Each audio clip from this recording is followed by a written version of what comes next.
Okay, I want to show you how to throw a platter, and this is a review, but I'm going to start with a larger amount of clay. Platters need 5 or 6 pounds of clay. We will in class be throwing smaller ones, but the first thing is to press it down onto the wheel head so it's securely secured, and then try to center this. So I want a real wide, low, flat mound to begin with because this is going to be a plate. So I start by just working to center it.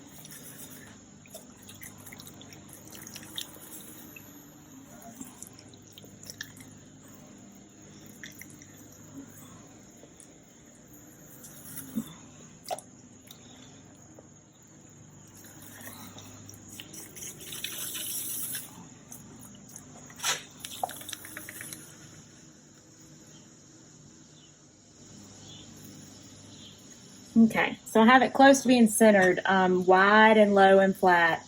And so now what I'm going to do, this is the only time I ever use my sponge on the pot itself, instead of just my fingertips. But with the sponge on here, I'm going to, so as I was saying, I'm going to press down on the mound of clay with the sponge so that I can center, like push it out towards the edge of the wheel. So what I'm doing is just pressing at that outermost corner, pressing down hard so that it forces the clay out. So I'm going to do the same thing here. I'm pressing straight down so it forces the clay to go wide. And I'm going to do this all the way again to the middle. I'm using a lot of pressure when I do this.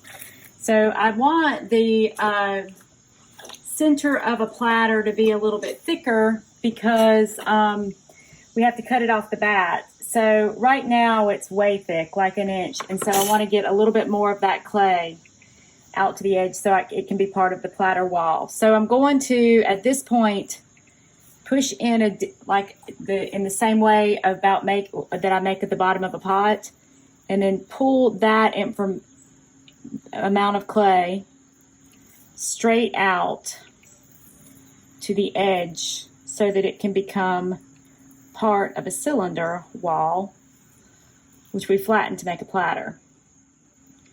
So I've got this pretty consistent. I'm compressing it now. Very important that you compress the bottom of a platter or a plate. Okay, so now that I have that, how thick is it? Let's see. Still might be a little thick. Not really. 3/4 of an inch to 1/2 of an inch is about what you would want. So now I'm going to throw a wall out so that we can have a flange of a platter. So unlike a plate, a platter can have kind of different shapes. I usually like platters to have a smaller inner area of the plate and a larger flange because it's decorative. It's a canvas for me to do different things to it, and it's also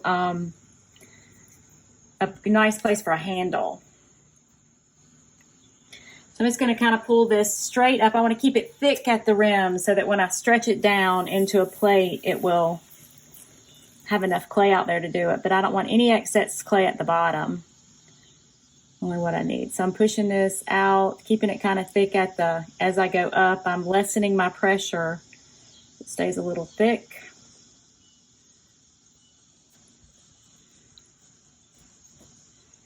I think I started with about 5 pounds of clay on this, so this is a smallish platter, which is fine. We'll start with that.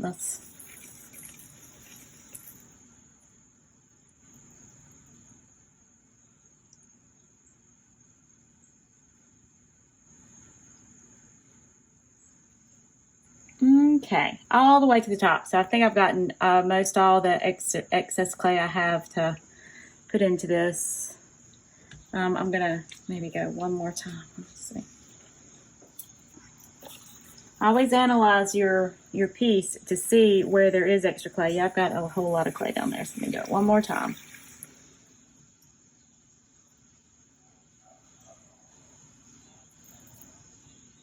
Okay. Now I've got that excess clay up. So now I want to finish all the details on the inside of the platter. And insides of platters and bowls is an opportunity for decoration or design work. So I always like the bottom base of it to be as attractive as possible and have a place for the glaze to sit. So it's a great time to do a finger swirl or something like that. You want to do this before you push down the wall, because when you lay down the plate wall, you want to stop. That's where you don't want to, that is now a very weak area of the form, and you don't want to risk it collapsing. So to lay down the wall, I have my fingers on the inside and the out. I'm supporting it. My body is braced, and I'm just going to lay it down flat. Okay, and then sometimes I don't do that all in one motion. Do it once again and just lay it down flat so that you have a nice, nice platter.